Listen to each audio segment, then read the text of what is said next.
नमस्कार, मैं हूं खुशबू पांडे। स्वागत है आपका हमारे खास कार्यक्रम जनता सरकार में, जिसमें हम बात करेंगे सत्ता के सिंहासन से लेकर जनता के सरोकार तक। साथ ही हम आपको बताएंगे प्रदेश सरकार की हर योजना के बारे में, जिनका सीधा संबंध हरियाणा की जनता से है।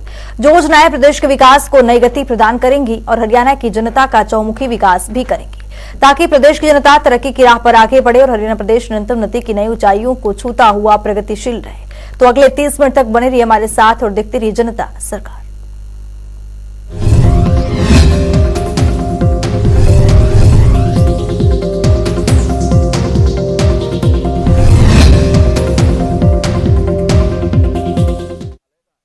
प्रसिद्ध कथावाचिका जया किशोरी हरियाणा के मुख्यमंत्री मनोहर लाल से मिलने उनके संत कबीर कुटीर आवास पर पहुंची। इस अवसर पर किशोरी जी ने मुख्यमंत्री मनोहर लाल से मुलाकात कर अपनी मधुर स्वर में भजन सुनाया, जिसके बाद मुख्यमंत्री मनोहर लाल ने श्री राम दरबार श्रीमद् भागवत गीता भेंट की है। इस रिपोर्ट के जरिए देखिए।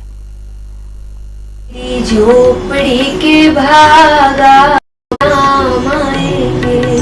राम आएंगे तो अंगना सजाऊंगी।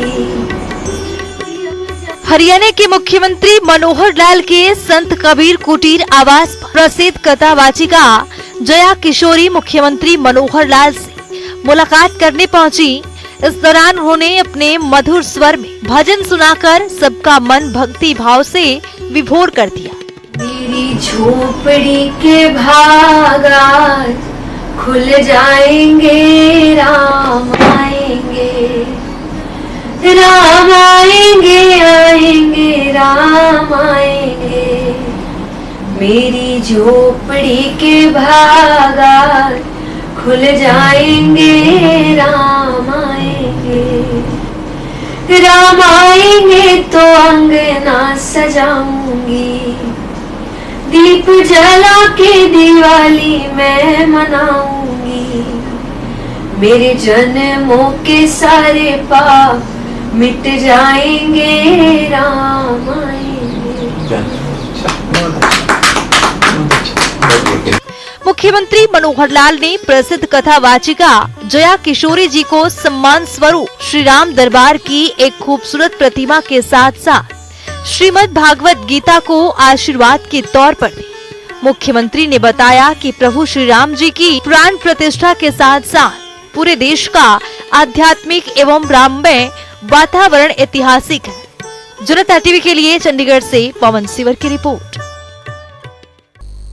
हरियाणा के मुख्यमंत्री मनोहर लाल एमडीसी सेक्टर 3 पंचकूला के कार्यक्रम में पहुंचे, जहां उन्होंने बतौर मुख्य अतिथि के रूप में शिरकत की। जिसके बाद मुख्यमंत्री ने नागरिकों को संबोधित करते हुए बताया कि आज भारत आर्थिक दृष्टि से 5वें स्थान पर पहुंच गया है। इस रिपोर्ट को देखिए। हरियाणा के मुखिया मनोहर लाल एमडीसी सेक्टर 3 पंचकूला में आयोजित एक कार्यक्रम में बतौर मुख्य अतिथि के रूप में शिरकत की। इस दौरान मुख्यमंत्री मनोहर लाल ने कार्यक्रम में नागरिकों को संबोधित करते हुए बताया कि वर्तमान राज्य सरकार ने 2014 के बाद प्रदेश में व्यवस्था परिवर्तन के लिए अनेक पहल की शुरुआत, साथ ही टेक्नोलॉजी का प्रयोग करते हुए ऑनलाइन पोर्टल के माध्यम से लोगों को कल्याणकारी योजनाओं का लाभ उनके घर द्वार पर पहुंचाया जा रहा है। कार्यक्रम में मुख्यमंत्री मनोहर लाल ने बताया है कि कुछ विपक्षी पार्टियां प्रदेश सरकार को पोर्टल की सरकार कहती है। उन्होंने कहा कि पोर्टल के प्रयोग से प्रदेश के लोगों का जीवन सुगम बना है और प्रदेश की जनता ऐसी पार्टियों को घर बैठाने का काम करेगी। मुख्यमंत्री ने बताया कि विकसित भारत संकल्प यात्रा प्रदेश के हर गांव और वार्ड में पहुंचकर मौके पर ही लोगों की समस्याओं का समाधान करने के साथ साथ एक समयबद्ध तरीके से योजनाओं का लाभ उपलब्ध करवा रही है।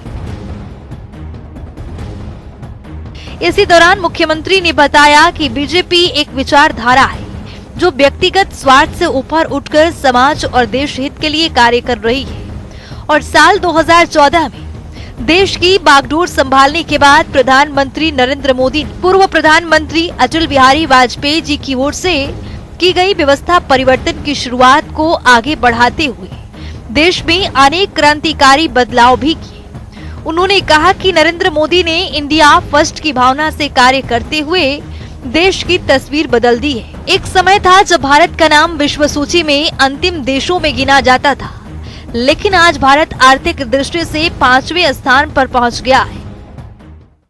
जैसा मोदी जी ने कहा, इंडिया फर्स्ट, ये देश पहले, बाकी सब बाद में। यहां व्यक्ति का महत्व उतना नहीं है, यहां तो व्यवस्थाओं को समाज हित में काम करने के लिए व्यवस्था बनाई जाती है कि समाज का भला, देश का भला ये होना चाहिए। और हम देख रहे हैं जब से मोदी जी देश के प्रधानमंत्री बने हैं, इस देश में कितने बड़े परिवर्तन आए हैं, करवट बदली है एकदम, दुनिया सोच नहीं सकती थी। मैं कल शाम को एक वीडियो सुन रहा था, पाकिस्तान का एक व्यक्ति, और वो भारतवर्ष की प्रशंसा कर रहा है। पत्रकार ने पूछा कि तुम भारतवर्ष की इतनी प्रशंसा कर रहे हो, लोग तुम्हें क्या कहेंगे? कि पाकिस्तान के लोग तो मुझे पहले से ही काफिर कहते हैं, लेकिन मैं जो सच्चाई है सच्चाई बोलूंगा। फिर उन्होंने पूछा, अच्छा पाकिस्तान के हित में भी कोई बात तुम्हें ध्यान में आती है? कहने लगे, एक ही बात ध्यान में आती है, पाकिस्तान को भी एक मोदी चाहिए।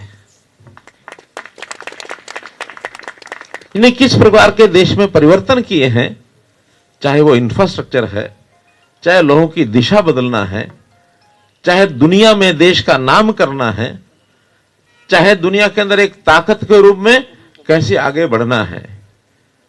एक समय ऐसा था जब देश को जब ऊपर से नीचे दुनिया की लिस्ट जो थी उसमें ढूंढने लगते थे, आंखें थक जाती थी, ऊपर से आते आते देश का नाम मिल नहीं पाता था। हाँ, नीचे से ढूंढना शुरू करते थे तो चौथे पांचवें नंबर पर जल्दी मिल जाता था।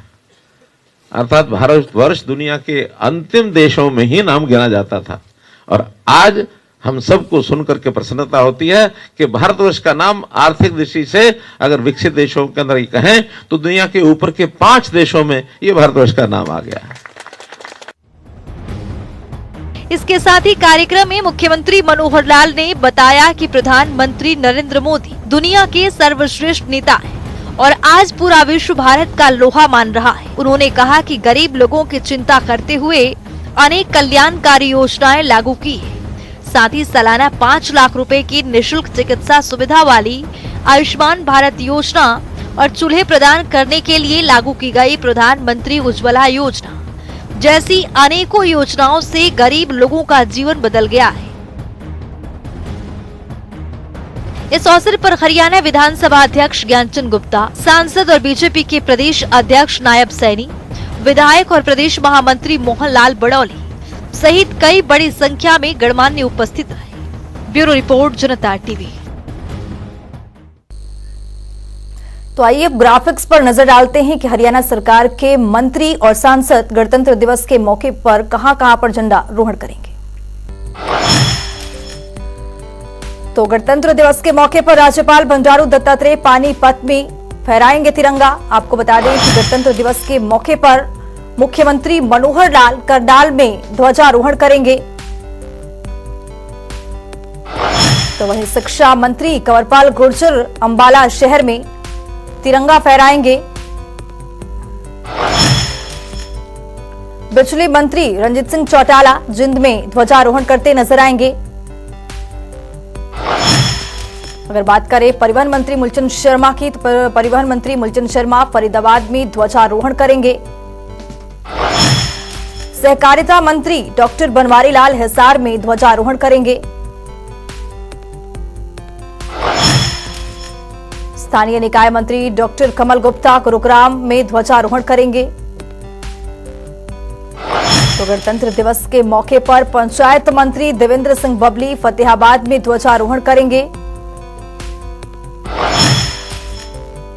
राज्यसभा सांसद कृष्णलाल पवार अंबाला कैंट में ध्वजारोहण करते नजर आएंगे। सांसद धर्मवीर सिंह भिवानी में तिरंगा फहराएंगे। तो वहीं आपको बता दें कि गणतंत्र दिवस के मौके पर सांसद रमेश कौशिक सफीदों में तिरंगा फहराएंगे।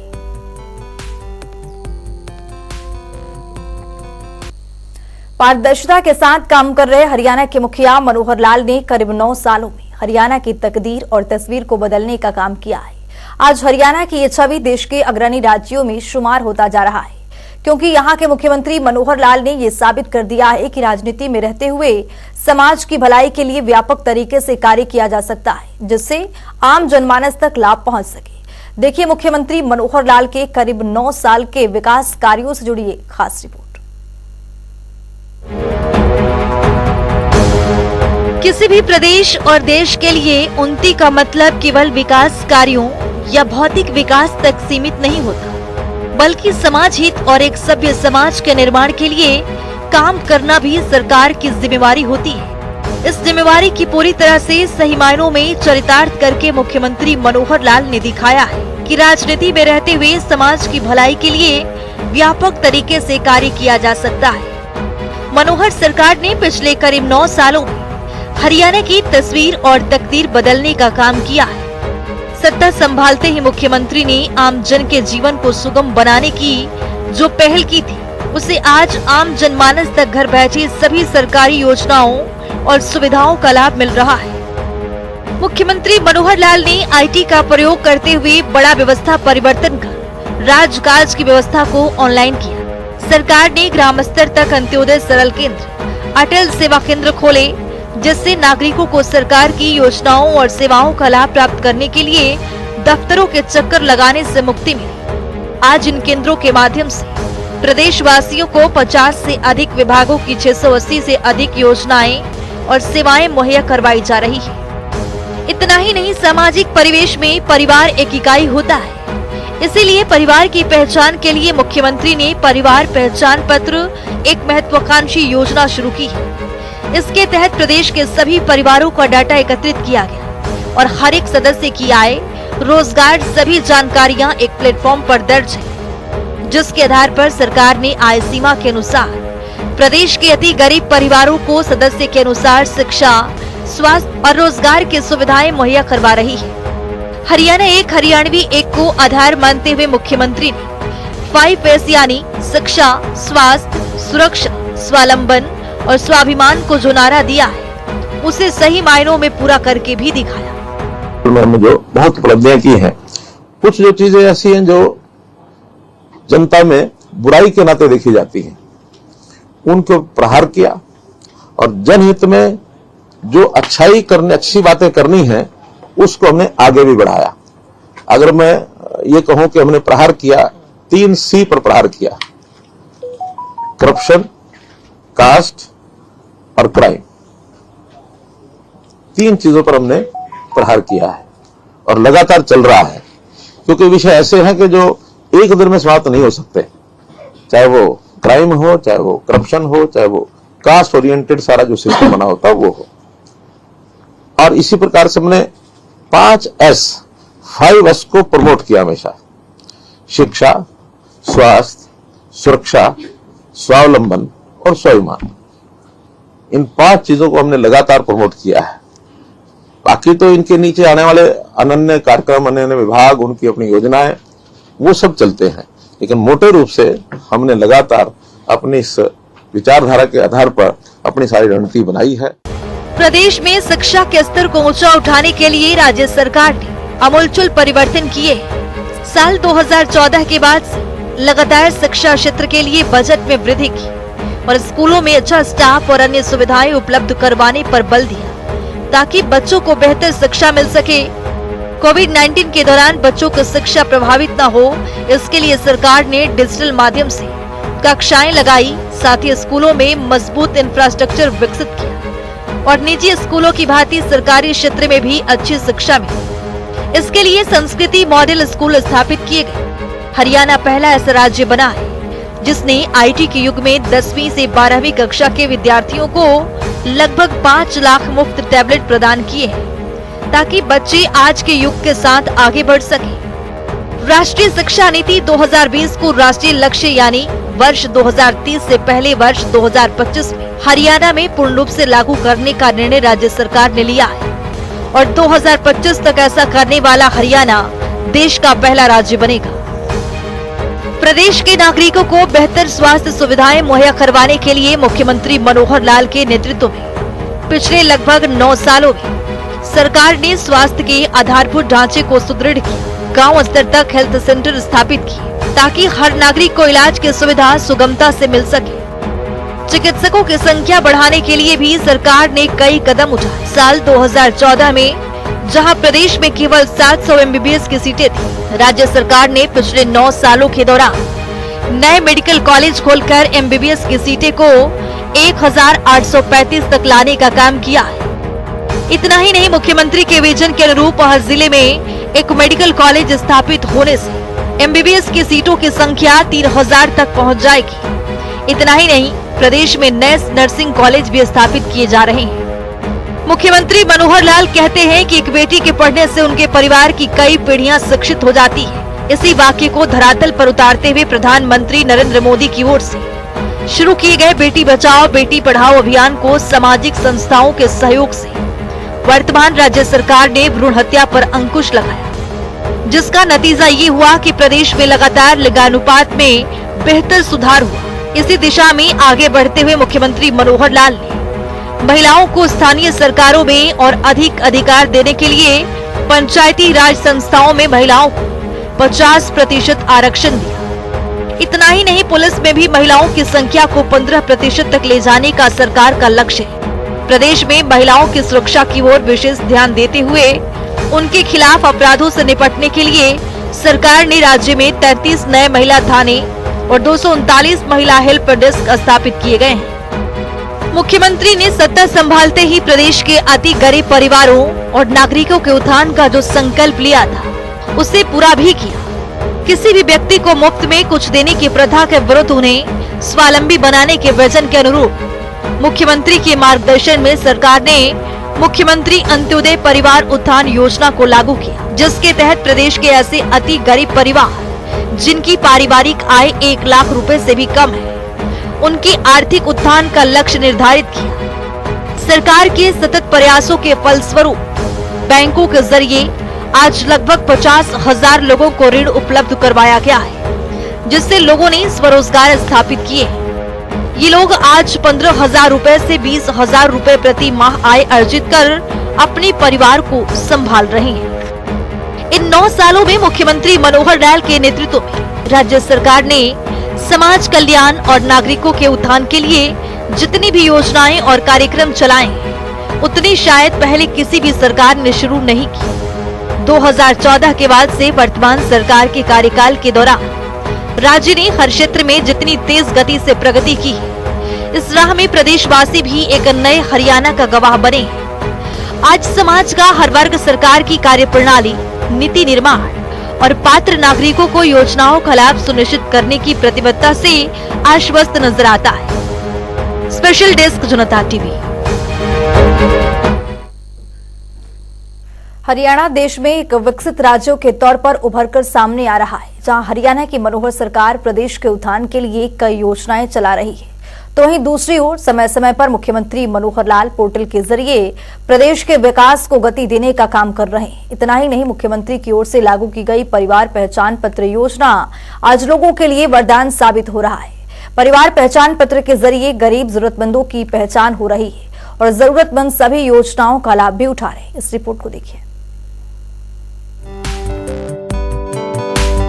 हरियाणा को एक विकसित राज्य के रूप में स्थापित करने की दिशा में मुख्यमंत्री मनोहर लाल निरंतर कदम बढ़ा रहे हैं। पिछले 8 सालों से हरियाणा सरकार पारदर्शिता के साथ प्रदेश और प्रदेशवासियों के हित में काम कर रही है। मुख्यमंत्री मनोहर लाल गरीब और जरूरतमंदों के हित में कई योजनाएं लागू कर चुके हैं, जिसमें से एक है परिवार पहचान पत्र योजना। इस योजना के जरिए नागरिकों को सरकारी सेवाओं का लाभ मिल रहा है। इसी कड़ी में मुख्यमंत्री मनोहर लाल ने कहा कि हरियाणा देश का एक ऐसा राज्य है जहां विकास को व्यक्ति के साथ जोड़ा गया है और व्यक्ति के साथ परिवार की पहचान कर इसे और पुख्ता बनाया गया है। इसमें परिवार पहचान पत्र सबसे सशक्त माध्यम साबित हुआ है। इससे न केवल अंत्योदय परिवारों को चिन्हित कर उन्हें विकास योजनाओं से जोड़ा गया है, बल्कि उन्हें इन योजनाओं का लाभ भी समयबद्ध तरीके से उपलब्ध करवाना भी सुनिश्चित किया गया है, जिसको लेकर मुख्यमंत्री ने कहा कि प्रदेश सरकार का उद्देश्य है कि अंत्योदय का कल्याण सबसे पहले हो। इसी को ध्यान में रखकर सरकार ने सूचना प्रौद्योगिकी के माध्यम से ऐसे सॉफ्टवेयर विकसित किए हैं, जिससे समग्र प्रदेश का डाटा एक जगह उपलब्ध हो पाए।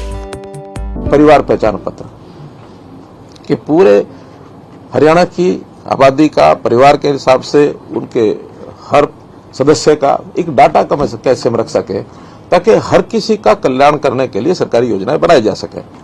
चाहे वो छोटे बच्चे 0 से 5 साल के हैं, चाहे 5 से 18 स्कूल गोइंग चिल्ड्रन हैं, चाहे 18 से 25 हायर एजुकेशन का लेवल है, चाहे 25 से 60 उनको एम्प्लॉयमेंट के नाते से उनकी अपनी आजीविका परिवार चलाने के नाते से है, और चाहे 60 साल के बाद आयु के लोग हैं जिनको अपनी एक सोशल सिक्योरिटी चाहिए, वो भी हमने अलग से उसके ऊपर ध्यान दिया है।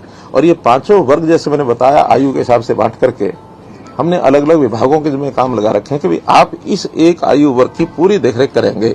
आज के आवश्यकता के हिसाब से आज के तरीकों से इसको 5 हिस्सों में बांट दिया है और उसी में हर विभाग का काम WCD 0 से 5 साल, 5 से 18 स्कूल एजुकेशन, 8 से 18 से 25 हायर एजुकेशन, 25 से 60 एम्प्लॉयमेंट के बाद 60 के ऊपर सोशल जस्टिस डिपार्टमेंट। तो एक प्रकार के सारे काम उनके माध्यम से किए जाएंगे। कोई भी व्यक्ति समाज का ऐसा न बचे जिसको कोई तकलीफ है और उसकी हमारी योजना नहीं बनी उस तकलीफ को दूर करने के लिए। तो यथासंभव हर नागरिक की चिंता करना, ये हम इस परिवार पहचान पत्र का जो एक हिसाब किताब है इसके माध्यम से करेंगे। काफी शुरू हो गया है, काफी आगे बढ़ेंगे। मुख्यमंत्री मनोहर लाल ने कहा कि परिवार पहचान पत्र आज प्रदेश में ही नहीं बल्कि देश और दुनिया के लिए मिसाल बन रहा है। जहां अनेक राज्यों ने PPP को अपनाने की पहल की है, तो वहीं सरकारी योजनाओं को लागू करने के लिए प्रशासन को सुविधा भी मिली है। अब बुढ़ापा पेंशन के लिए न सरपंच, न नंबरदार और न ही BDO कार्यालय जाने की जरूरत है। व्यक्ति की आय जैसे ही 60 वर्ष हो जाती है, उसका नाम बुढ़ापा पेंशन सूची में दर्ज हो जाता है और उसे आने वाले महीने से पेंशन मिलने आरंभ हो जाती है, जो सीधी लाभार्थियों के खाते में जाती है और हर महीने 2750 रुपए मिलने आरंभ हो जाते हैं। इस योजना से जहां विभिन्न सरकारी योजनाओं की अपात्र लाभार्थियों की लीकेज खत्म हुई है, वहीं पात्र व्यक्तियों को योजनाओं का लाभ स्वतः मिलना आरंभ हो गया है। स्पेशल डेस्क जनता टीवी। तो चलिए वक्त आ गया है आज के सवाल के विजेता का नाम जानने का।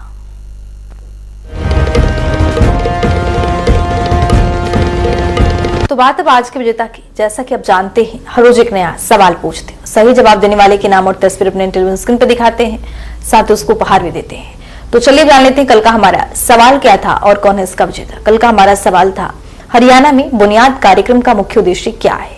इसका सही जवाब है ए, विज्ञान को बढ़ावा देना, विज्ञान के प्रति रुचि रखना। ढेरों जवाब आए, लेकिन आज के हमारे विजेता हैं विशाल मल्होत्रा सिरसा से। विशाल, आपको बहुत बहुत बधाई।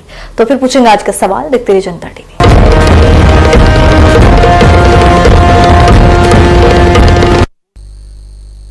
तो वक्त आ गया है आज की मुलाकात का। आज की मुलाकात में हम हर दिन नए शख्सियत से आपको रूबरू कराते हैं, उनकी कार्यप्रणाली पर बारीकी से नजर डालते हैं, जानते हो तमाम योजनाएं जो बनी हरियाणा की जनता के लिए। तो ऐसे ही एक शख्सियत से जनता टीवी ने खास बातचीत की है। इनका नाम है मधु जैन, जो कि नूंह से निषेध अधिकारी के पद पर काबिज है। सुनिए।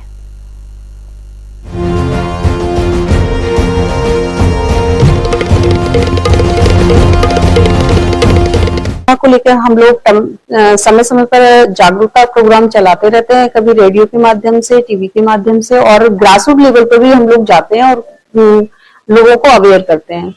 इसके अलावा बाल विवाह के लिए हम मौलवी और पंडितों से भी संपर्क करते हैं और उनको बताते हैं कि भी बाल विवाह करवाने से पहले वो जन्म तिथि के रिकॉर्ड देखें बच्चों के, और लड़की 18 साल से कम की ना हो और लड़का 21 साल से कम का ना हो। जब 18 और 21 साल की उम्र पूरी देखे तभी उस विवाह को करें। जैसे भी बाल विवाह की शिकायत हमारे पास आती है तो हम लोग तुरंत मौके पर जाते हैं और बच्चों के सर्टिफिकेट वगैरह देखते हैं, और अगर लड़की के बच्चों के सर्टिफिकेट में उम्र कम होती है तो उस बाल विवाह को रोकने की पूरी कोशिश करते हैं। मैं लोगों से ये अपील करना चाहूंगी कि अगर कोई बाल विवाह होता है उनकी नजर में, तो वो बाल विवाह की शिकायत तुरंत बाल विवाह निषेध अधिकारी को देख सकते हैं। 112 नंबर पे कॉल कर सकते हैं। SP, DC किसी को भी वो अपनी कंप्लेंट दे सकते हैं।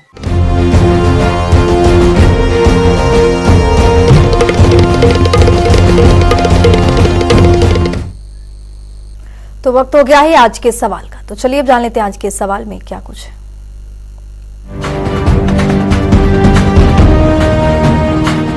हर रोज की तरह हाजिर हूं आज का सवाल लेकर। जैसा कि आप जानते हैं, हर रोज एक नया सवाल पूछते हो, सही जवाब देने वाले के नाम और तस्वीर अपने टेलीविजन स्क्रीन पर दिखाते हैं, साथ ही उसको उपहार भी देते हैं।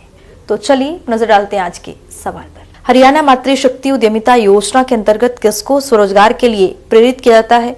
ए छात्र, बी दिव्यांग, सी किसान, डी महिलाएं। तो दीजिए सही जवाब और बनिए विजेता।